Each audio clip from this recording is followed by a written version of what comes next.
নমস্কার, আমি সপ্তর্ষি। আপনাদেরকে আমার এভরিথিং প্ল্যাটফর্ম ইউটিউব চ্যানেলে স্বাগত জানাই। আজকের বিষয় মোবাইল দিয়ে ছবি তোলার কিছু পদ্ধতি আজ আমরা দেখব এবং ভিডিওর শেষে আমার মোবাইল দিয়ে তোলা কিছু ছবি আজ আমি আপনাদেরকে দেখাবো। যখন আপনারা মোবাইলের সাহায্যে ছবি তুলবেন তখন কিছু পয়েন্ট আপনাদের মাথায় রাখতে হবে, তাহলে ছবিটি আরও সুন্দর রূপ পাবে। আমাদের এই মোবাইল ক্যামেরাগুলি ডে লাইট কন্ডিশনে সবচেয়ে সুন্দর ছবি তুলতে পারে।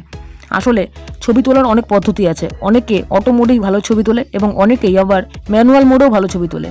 ছবি শুধুমাত্র যে আপনার মোবাইলের ক্ষমতার উপরে ভালো হয় তা নয়, আপনার ছবি তোলার পদ্ধতিটাও অনেক গুরুত্বপূর্ণ। আজ আমি আপনাদেরকে আমার ছবি তোলার কিছু পদ্ধতি সম্পর্কে আলোচনা করব। আশা করি আপনাদের এই পদ্ধতিগুলি কাজে লাগবে এবং এডিট করারও কোনো প্রয়োজন হবে না। চলুন তাহলে শুরু করা যাক। মোবাইলের সাহায্যে আমরা যখন ছবি তুলি তখন জুম করে অনেকেই ছবি তুলি, কিন্তু জুম করলে ছবির পিক্সেল অনেকটাই কমে যায়। আপনারা সেই ক্ষেত্রে একটি কাজ করতে পারেন, সেটি হলো সাবজেক্টের যতটা পারবেন সামনে চলে যান, তাহলে ছবির পিক্সেলও কমলো না এবং জুম করার কোনো প্রয়োজনও হলো না।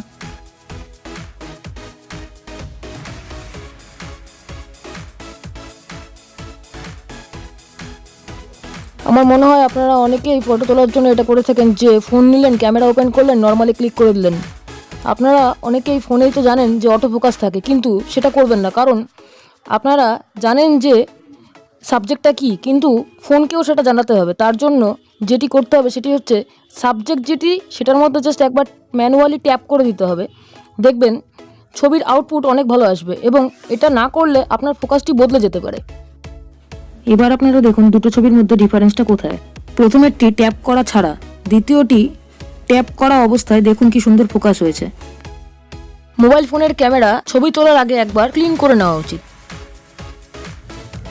আপনারা যখন ছবি তুলবেন তখন সবসময় সাবজেক্টটিকে মাঝখানে রাখলে যে ছবি ভালো হবে তা কিন্তু নয়। আপনারা চেষ্টা করুন সাবজেক্টটিকে ডান দিকে অথবা বাঁ দিকে রেখে ছবি তোলার, হয়তো আরও ভালো হবে। এখানে আরও একটি পয়েন্ট আছে, আপনারা চেষ্টা করুন ক্যামেরাটাকে বিভিন্ন অ্যাঙ্গেল দেখে ছবি তোলার, অর্থাৎ উপরের দিক থেকে ধরে নিতে পারেন অথবা নিচ দিক থেকে উপরের দিকে বা ডান দিক থেকে বাদিকে কিংবা বাদিক থেকে ডান দিকে দেখুন অ্যাঙ্গেলগুলিকে ছবি তুললে আরও ভালো ছবি উঠাতে পারবেন। তারপর পরপর ছবি তুলে দেখুন, আশা করি আরও ভালো একটা আউটপুট পাবেন। ক্যামেরার সাথে এক্সপেরিমেন্ট করে দেখুন, দেখবেন সুন্দর সুন্দর ফটো আপনি তুলতে পারবেন। ছবি তোলার সময় চেষ্টা করবেন গ্রিড লাইন ইউজ করার, কারণ তাতে আপনার ছবিটিকে বেঁকে যাওয়ার থেকে বাঁচাতে পারবেন।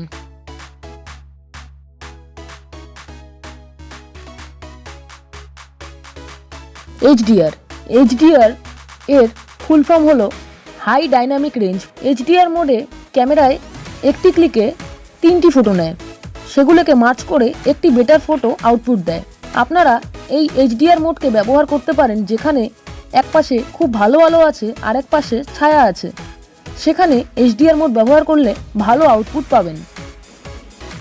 এইচডিআর মোডের তফাৎ বোঝা খুবই সমস্যাদায়ক একটি কাজ। সেখানে আপনি একটি কাজ করতে পারেন, যখন আপনারা কোনো ছবি তুলবেন, যদি সেটি মনুমেন্ট অথবা কোনো বিল্ডিংয়ের ছবি তোলেন কিন্তু ছবিটি সূর্যের বিপরীতে থাকে, অর্থাৎ বিল্ডিংয়ের পেছনে থাকে বা বিল্ডিংয়ের উপরে থাকে, তাহলে নর্মাল মোডে ছবিটি অতটা ভালো হয় না, কিন্তু এইচডিআর মোডে বুঝতে পারবেন ছবিটি অনেক বেশি ক্লিয়ার এবং অনেক বেশি সুন্দর হয়েছে।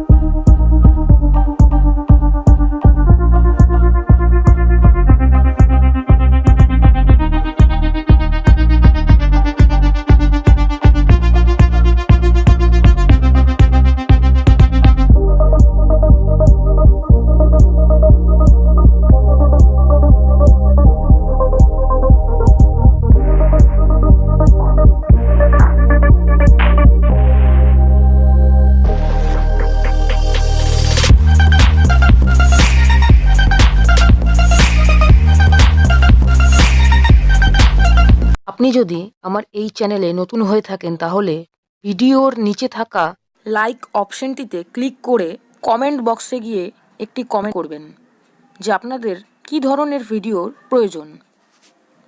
লাল রঙের সাবস্ক্রাইব বাটনটিতে প্রেস করে তার পাশে থাকা বেল আইকনটিকে প্রেস করবেন, তাহলে আমি নতুন কোনো ভিডিও আপলোড করলে আপনি তার নোটিফিকেশন পেয়ে যাবেন।